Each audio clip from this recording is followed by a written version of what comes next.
Good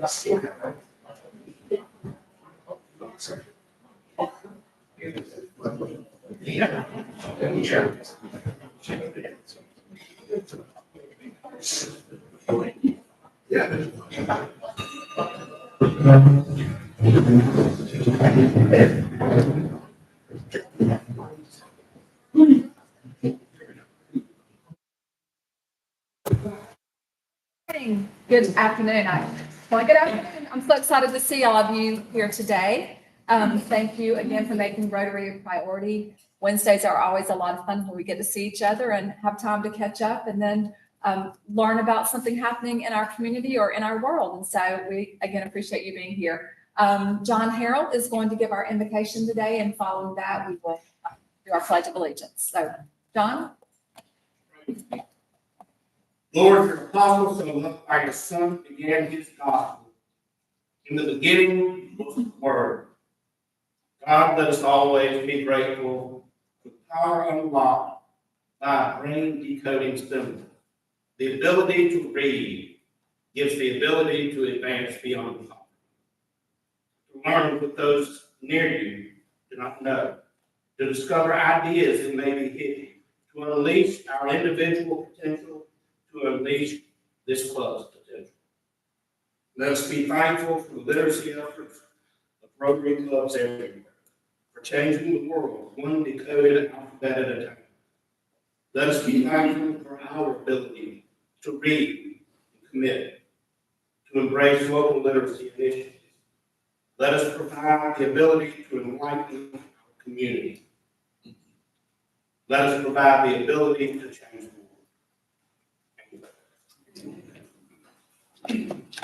Pledge allegiance to the flag of the United States of America and to the republic which stands one nation, indivisible. Thank you. And at this time, I'd like to ask Darren to come and introduce our visitors today. Okay, good afternoon. It's my big pleasure to introduce today's guests. Call your name, please stand up so everyone knows who you are. Nanette Davis, she's the guest of Kendall Butler. Tanya Dobbins, guest of Mike Wilson. And the last time she's a guest was Darby Pippin, guest of Chuck Newman. Thank you.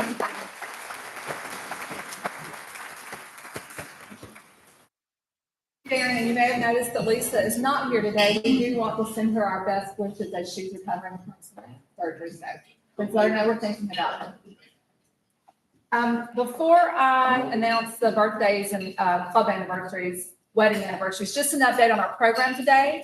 So a little bit of bad news. Our speaker that was scheduled has had some illness in his family and is not able to join us today. The good news is that we will work to get him rescheduled. The good news is also that if you didn't watch the documentary that we sent out, you have a little more time to do so.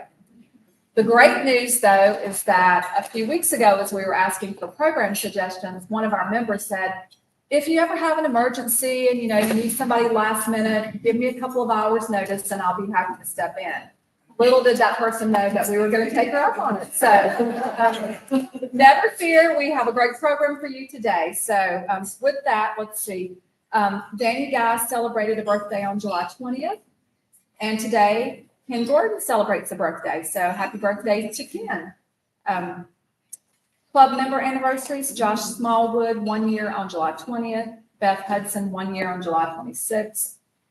John Mahaffey, 1 year on July 26th as well. Zachary Taylor, 1 year on July 26th. July 26th was obviously a big day for the club last year. Bill Honeycutt, 8 years on July 27th. And wedding anniversaries, Glenn and Elaine, not Elizabeth. Clements, 7 years on the 21st. And Jerry and Carla Scarborough, 32 years on July 25th tomorrow. So happy birthday and happy anniversary to everyone.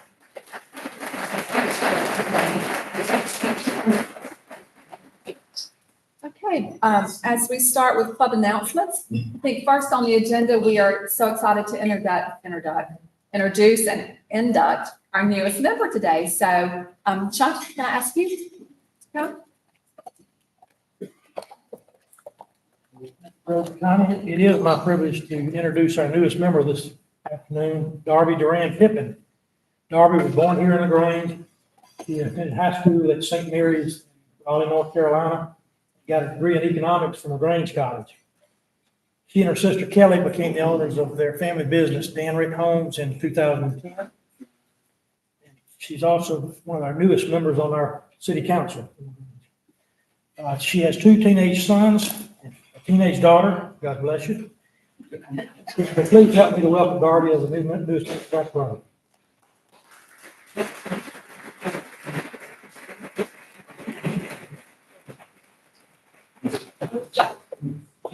Badge.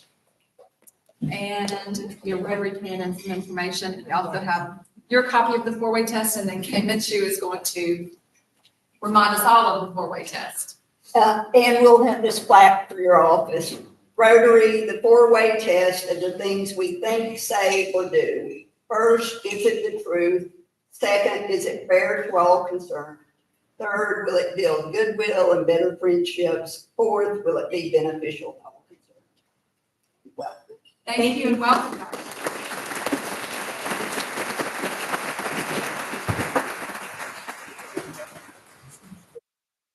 Let's just together.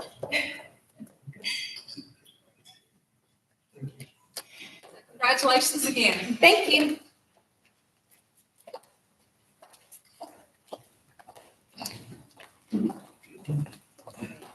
And I think we do have a few club announcements. Trey, who's Trey? You can stay there. So you all have on your table a copy of the proposed budget for our new Rotary year that has already been approved before. So it's as is our procedure each year. We'll have this on the table next week. I mean, this week, next week, Connie will call for a motion on the floor to approve it. Say our budget for the year. If there are any questions, we'll be happy to answer those next week after you've had a chance to look at it. Nothing really different in our budget from last year. Tweak a little for number of members. We will need to do an amended budget. We get to the middle of the year when our fee from Highland Country Club changes, but we will address that and that finalizes, so we know exactly what that's going to be. If you have any questions, we get there, let us know. Thank you, Trey. Any other club announcements?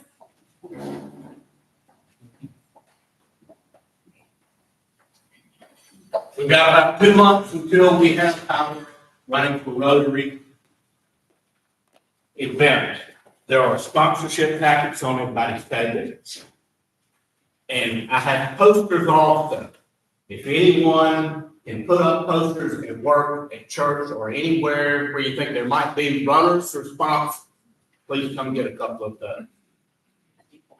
And if you would like to volunteer to help Scott put out yard signs, we're gonna have quite a few of those printed up also. Please, Scott. Thank you. Thank you, John. We look forward to a great 5K this year, September 21st. I hope you all have it on your calendar. A great way for us to raise money for literacy and other Rotary funded projects. And so we just look forward to having a great turnout and to continue this tradition of giving back to our community. So with that, we have some time for happy dollars. Who is happy today?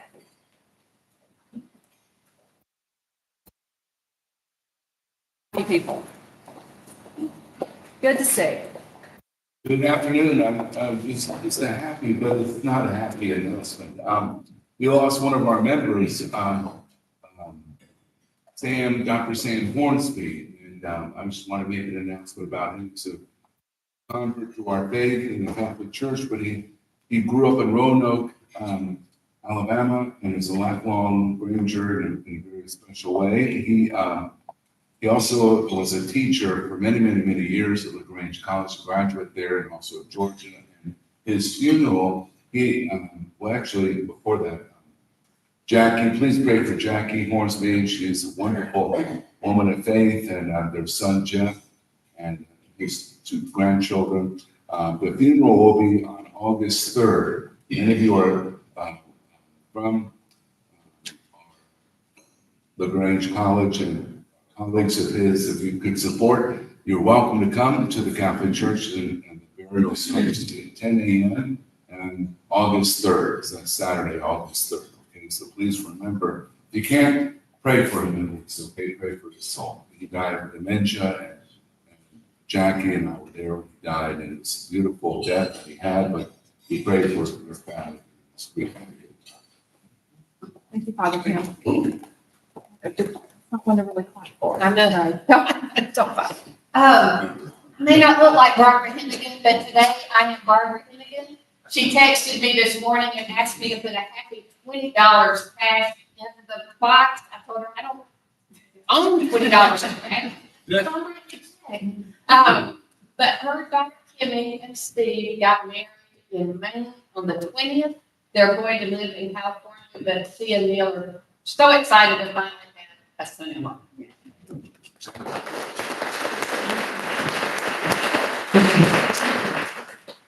I'm happy to have today as my guest the new CEO of the Boy Scouts of America out of Columbus, Tanya Dobbins. She introduced a little bit earlier. She's new with the Columbus Rotary Club. But as I look around the room, I see Eagle Scouts, I see parents, grandparents of Eagle Scouts, and plenty of Scout supporters. So if you have the opportunity today, please introduce yourself to her before we get out of here.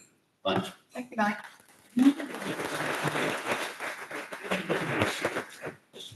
Okay, no more happy dollars. So at this time, I'd like to ask Brent if you would come and introduce our program today.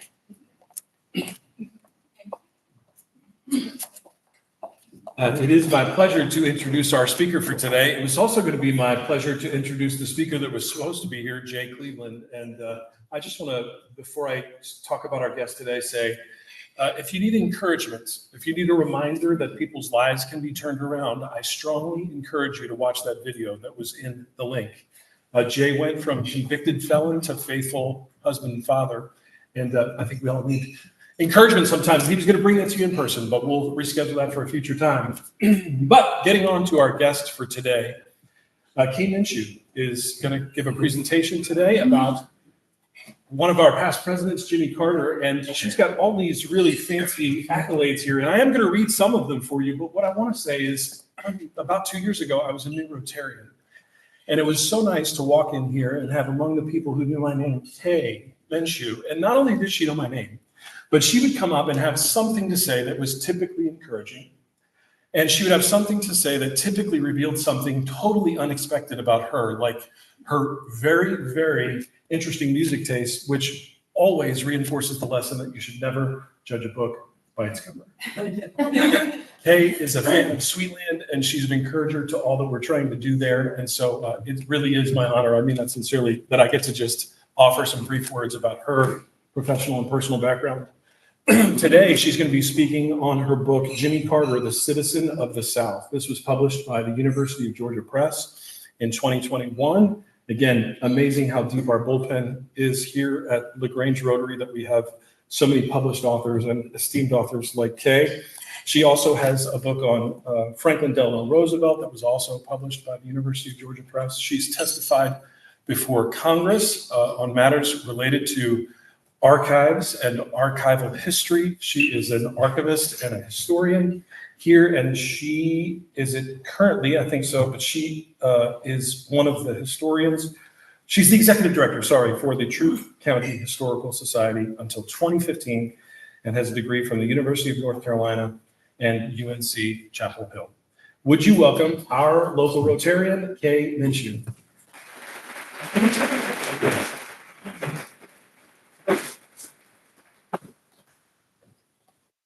Thank you so much, Brent. I appreciate that so much. So let me get the clipper. I talked to Steve Boatner just maybe 2 weeks ago saying that I would be happy to do a program. He assured me that in 9 years, he'd never had a program not show up. And so I thought, any day now, I'm going to sit down and sort of redo my presentation about Carter, looking at his legacy. So all of a sudden, yesterday became the day to do that. But it really is a really appropriate time to look at Carter's legacy. And oddly enough, Brent saw it too. On the internet yesterday, they were saying that Carter had died. And that was a false report. And where do false reports like this come from? So, anyway, I have no idea. But Carter's been on hospice care for 17 months. His wife, Rosalind, they had been married for 77 years. I repeat that, 77 years, married to somebody. Died last fall. If you saw her service on TV, you know, he does not look good. His grandson, Jason, has said that some days he doesn't wake up. That said, the national press descended on planes last February saying he's in hospice care, he's going to die any day now, and 17 months later, he's still going. So he'll be 100 on October 1st, 2024. So he may be waiting on that. I looked back to see how long past presidents had lived, and it was George H.W. Bush who lived to be like 94 and died in 2018. So, but before we talk about some of the many things Carter has done and really think about his legacy, just briefly. All right. Did this go off? This was.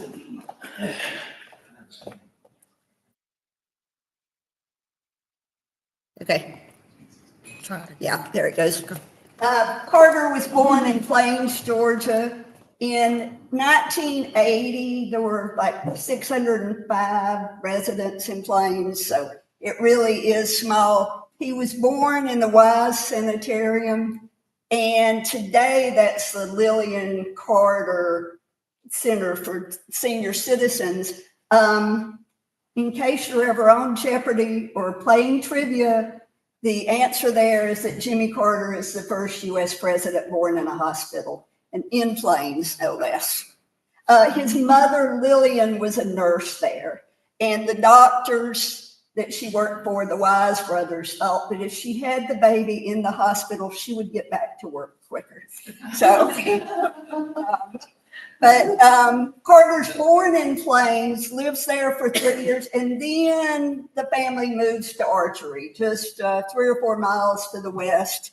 This is now a National Historic Site, and you can tour it. It's a really wonderful site, a farmhouse. There's also outbuildings, barns, and such. My favorite part of the house is you go inside, there's a desk, a table near the front door. They called the table Mother because Miss Lillian was a nurse and would often be gone from the house. So she would leave notes for them on the table, and they would leave notes for her. So thus the table was Mother. Miss Lillian, as you may remember, was very liberal too, especially for the 1920s and 30s. So if the neighbor who was an African-American Methodist bishop came to the house to see Miss Lillian, he could come in the front door. But Carter's father, Earl Carter, went through school, 10th grade, was in the Army. It's not nearly as liberal as Miss Lillian was. And he would go out the back door rather than see a black man come through his front door. And Mr. Earl was an entrepreneur and other things. So Jimmy Carter knew Rosalind since the day she was born. Miss Lillian helped deliver her. Jimmy was 3 when Rosalind was born. Rosalind Smith was born. But then they didn't see much of each other for years. And Jimmy was 3 grades ahead, but Rosalind sort of fell in love with his photograph when Rosalind would stay with one of Jimmy's sisters.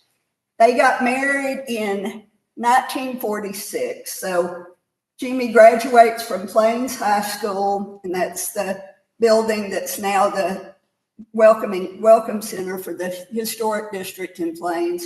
He goes to Georgia Southwestern and Americus, and then is at Georgia Tech for a year, and then is in the Naval Academy. He always loved Georgia Southwestern, worked hard for it, but had great loyalties to Georgia Tech. But So he comes back in 1946, and he and Rosalind get married at the Methodist Church. He was always Baptist, or Baptist after that, but they got married in the Methodist Church. They go off into the Navy. They have 3 sons. They live in Hawaii. They live in Norfolk. They live in New York State. All plans are to make that his career. He served on a nuclear submarine. So in those days, post-World War II and Korean War, nuclear submarines was about as cutting edge as you could get in the Navy. And besides being tight quarters. In 1953, his father gets elected to the Georgia legislature, but then just 3 or 4 months later gets pancreatic cancer. Pancreatic cancer takes out Jimmy's brother Billy, both sisters, was very much a plague on the family. But there were a couple of weeks there, Jimmy and Rosalind come back with the sons, and all these people come into the house telling Mr. Earl, thanking him for all they had done, all he had done for the family. And Jimmy realizes that he can stay in the Navy forever and not touch as many lives as his father has. So he decides that the family is going to come back to Georgia. Rosalind was not happy with that. She was happy having left Plains, having left her mother and mother-in-law who lived, a few blocks from anywhere they would have lived, and being at these exotic places. But she comes back, and Carter takes over the peanut farming business that his father had started, also the peanut warehouses. After a year, his brother Billy, who might have taken over the business, was only 16 when their father died. And so Jimmy takes over the businesses, and he and Rosalind make friends. They have their sets that they will go out with in Americas and elsewhere. They're raising their sons. And their first year of married life, they live in the Plains Housing Authority building. So the other trivia question is what president lived in a public housing? And he did for a year because there were nowhere to find to live in Plains. And that apartment is now Plains Heritage Trust offices. By 1960, Jimmy and Rosalind build their home, which is right there on the main drag in downtown Plains. And that's where Jimmy is now. It's where he decided when he went into hospice care, he didn't want to keep going back and forth to hospitals. And so an architect helped him design that, but it's very much a 1960s ranch house. The last value I saw for it was like $200,000. Compare that to the Obamas who live in a $20 million something in Chicago. I'm pretty sure there's no other presidents living in a $200,000 ranch house, but that'll one day be open to the public. And then, but back up to the 1950s, another thing Jimmy does is gets involved with Lions Club. He becomes Lions Club president and district governor, then later governor of Georgia and president of the U.S. So, Connie, you have a career path there. But the plus about those Lions Clubs, we have lots of Lions Clubs around. So Jimmy would go into towns when he was running for governor, when he didn't know anybody, and he would find the Lions Club folks, and that gave him a base to build from. In 1962, we're early in the civil rights movement, and the U.S. Supreme Court makes a couple of declarations about one man, one vote. They overturned county unit system. And what that meant, when you had the county unit system, if you were from the smallest county in Georgia, your vote meant more than if you were from Fulton County with lots of people. That also meant that you had about 6 weeks from declaring you were going to run for Georgia Senate and to the election day. So Carter comes down one Monday morning in his dress clothes, and Rosalind asked him if he's going to a funeral. And he later says he can't believe he didn't talk to her about it. we have this idea that they're married for 77 years and they discuss these things. Jimmy can't believe he didn't talk to her about it, but Rosalind says that it wasn't a surprise. She always thought he would someday. So Carter runs for Georgia Senate. He has a wild race. He writes his maybe third or fourth book about it. It's a brand new district. You get into political bosses that sound a whole lot like mob bosses. You get people voting in alphabetical order, despite the fact that they've been dead for a few years. You get people being told, and this is mostly in Quitman, Georgia, being told how to vote. And if they voted the wrong way, they would dig their ballots out and recount them. You had a little room. Carter ends up protesting the election and fortunately gets somebody, an attorney from Atlanta, to help him, gets the Atlanta Journal reporter to support him. And he ends up winning the seat. It's one of those history what ifs. What if he had decided, oh, this election stuff is too much trouble? But he didn't. So he serves 2 terms in the Georgia Senate. He decides in 1966, and Jeff Brown, one thing he made a mistake about, he declared when he was running, he was going to read every word of every bill that he was voting on. And Jeff just laughed. And even in 1963, that was a whole lot of words. And so he took up speed reading at some point in that. But 1966, he decides first he's going to run for a Congress seat from Southwest Georgia, then decides to run for governor. He's one person that he really didn't like was our own Bo Calloway, born here, living in Pine Mountain then. Jimmy loses in the Democratic primary in Georgia to Lester Maddox, who then that followed that election. There's Lester Maddox, there's Bo Calloway as a Republican ticket, and there's an independent. The Georgia House decides, and it's Lester Maddox, who's one of the all-time, maybe the greatest or the worst segregationist governors we've ever had. And Carter's depressed. He knows the best man didn't win the job. He ends up getting saved again, thanks to one of his sisters. He goes on a couple of mission trips. And he runs for governor again in 1970. And in that race, he's much more of a segregationist stance to get that vote. But then on the day he's sworn in, an 11-minute speech at the Georgia Capitol, he declares that the time for segregation is over, that he's talked to the people of Georgia. So that one gives him new allies, and one of his important allies is Martin Luther King Sr., Daddy King. It also gets him the attention of people, things like Time Magazine. But down, you can see in the front row, Rosalind and Amy. Amy's about 3 then. So his sons were older by then, I'm sure were in the audience. Carter's term as governor, he does a good job. He reorganizes government. The movie industry in Georgia really gets his start when Carter's governor. The Deliverance gets filmed there. And as a native mountain person, I sort of hate to praise Deliverance, but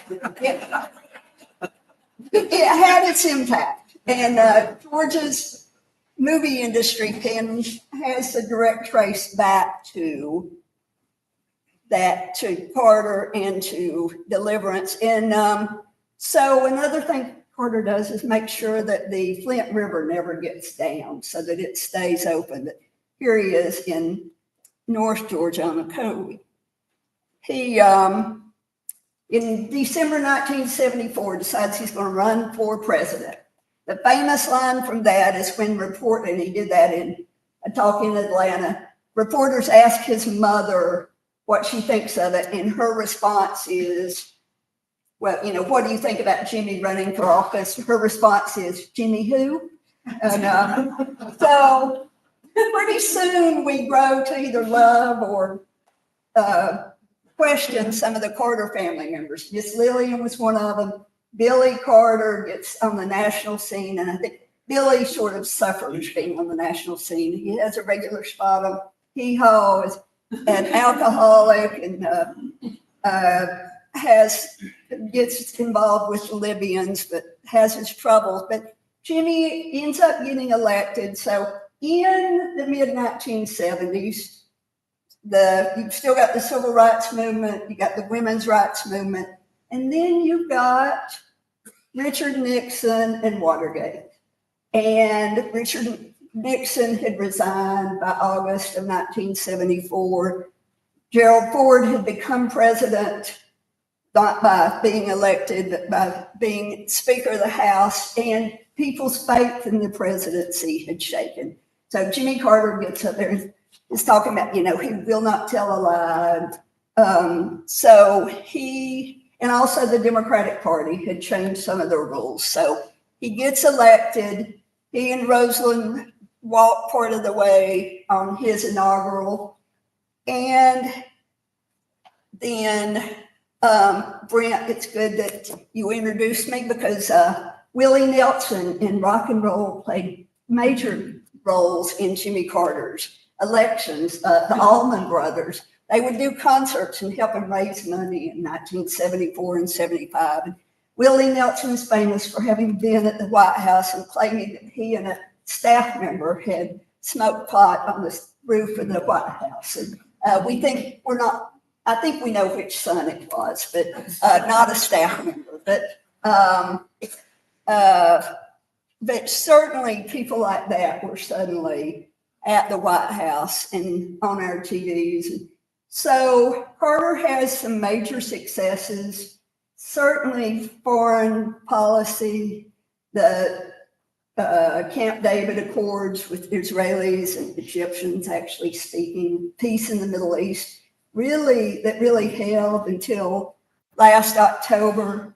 You get a real important initiative of Carter's was getting the Panama Canal back to the Panamanians. In that case, people like Rosalynn would have said, that can wait until the second term. That doesn't have to be the first term. There wasn't a lot of support for it, but Carter thought it was the right thing to do. Carter pushed it through. You get a new energy department. Carter ends up getting thousands of acres in Alaska preserved for the future. You also get things like double-digit inflation that they could never get away from. And then you get Americans taken hostage by Iranian students. And so you start getting every night on TV, you were around to remember, it's like day 42, day 141, et cetera. Carter didn't feel like it was right to be campaigning when Americans were being held hostage. So also in 1980, when he's running for re-election, Edward Kennedy is running and only bows out during the Democratic convention. And so that probably hurt Carter's chances. And the Republican candidate is Ronald Reagan. And Ronald Reagan ends up winning that November, a landslide, especially with the Electoral College. So Jimmy and Rosalynn, what were they going to do? They debated living in Atlanta. Again, Rosalynn, do I want to go back to Plains? I've lived in Atlanta. I've lived in Washington, D.C. I've been around all these people. Plains welcomed with open arms. It was those same people in Plains, the Peanut Brigade folks, neighbors and friends who had gone to New Hampshire and elsewhere in 1976 who welcomed them, that gave them their space. They both wrote their memoirs that helped them get to more solid financial footing. They sold the peanut business. I always have to point out Rosalynn's book sold more than Jimmy's did. So, and Jimmy writes like 39 books. Rosalynn writes 3 or 4 more. And then the only thing Carter had to do as past president was build a presidential library. He decides pretty quick he doesn't want it affiliated with Georgia Tech, because then you might get into state politics and the State Board of Regents. He goes with Emory, private school, and he has a vision one night or dream that there should be what becomes the Carter Center, where they do things like help with elections all over the world. They fight illnesses like river blindness is almost eradicated. Rosalind has her role in that with trying to get rid of the stigma against mental illness. And at Georgia Southwestern, Rosalind's really pushing for more consideration for caretakers. So Carter's done so much with the Carter Center. At Emory, he met every freshman with a talk for 30 or more years, but he also met national figures like Desmond Tutu from Africa here, or Gorbachev from Russia and elsewhere. So he was very much a world statesman. Habitat for Humanity. Carter serves on the board. He gives money. 1 week a year, he helps build houses. So 2003, they're here in June of 2003. Goes on from here to Valdosta and into Alabama. It rained hugely the day before, but if you can see, you'll recognize a couple of people in that photograph. It's hard. We should have said, don't take off your hat. We'll be able to see more. Stuart and Kathleen Gully had great stories about having the former president and his wife stay in their house and feeling like it was having their parents or their aunt and uncle stay there. So it was a great day, a great time for LaGrange. And the Carters would do Habitat for Humanity in the US 1 year and then outside the US the next year. And he was doing this in 2019. He failed getting ready to go to one of the Habitat builds, but still went. So he did this for years. Carter worked with past presidents. Here he is, the dedication for Reagan's Library in 1987. He wins the Nobel Peace Prize in 2002, and he gets word when, they're home asleep in planes, and he gets word, and that was for the Middle Camp David Accords. Here he is with at one of the Obama's state dinners a younger Joe Biden is pictured there along with the Clintons. He wins 3 Grammy Awards for spoken word about his books. So he's done just many different things. Susan and I, some of my family, and then John and Diane Harrell were there. Carter's been so active in Plains. And one of the things he did was the Chautauqua's lecture series. And great highlight of my life was that Jimmy Carter was my opening act. He talked, and if I'd seen him, my niece saw him eating peanuts while I talked. And I think if I'd seen that, I would have had to stop and say, y'all, President Carter's eating peanuts as I talked. But Carter did things like mow the grass at Maranatha the Baptist Church, certainly taught Sunday school for thousands of people. He helped make sure the Plains Inn got renovated, worked with the railroads, so did much to try to make sure that Plains isn't just forgotten in the future. And then with Maranatha Baptist Church, he did Sunday school there. Lots of Sundays, maybe at least typically 2 Sundays a month. We went in 2019, I think. Greg and I got there at 12:30 at night, thinking that how early could we get there? We were the first people in the overflow group. I was about to hit my head on the wall. We ended up being separated, but sitting in rows 2 and 3. I forever feel guilty if I'm late to church because I think, there was some time I got there 9.5 hours early. So, but it was, and there were people from all over the world there every time he was teaching Sunday school. certainly family has always been important to Jimmy and Rosalind. They had 3 sons, their daughter Amy. He talked about they would save their pennies and take the family on a vacation between Christmas and New Year's. So with the one person that was fairly detailed agenda, who was military, Rosalind did not have to follow that agenda. She could be late. That had been a birthday present many years earlier. So in just many ways, from his family life and how much he cared for his family, how much he cared for Plains in Georgia, and the example he set, he really has set a great example and left a major legacy. So I do have my commercial plug as copies of my book that I can sign, should you want a copy. So I'll turn it back to you.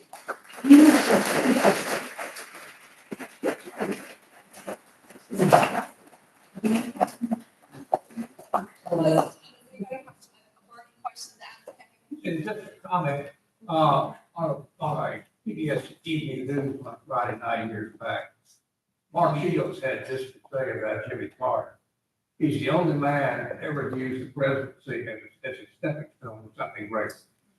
And staff members were really wild about that, but I couldn't agree more. He uses it as a stepping stone. He still did a lot for his president. And he really set an example for the presidents that followed since. Because before you think about the presidents before him, they mostly disappeared after they left office. And since then, that's changed. So the other thing he changes forever, Walter Mondale is vice president. That was the end of a vice president that never followed. Never. Simple things. Thank you again, Kate. That was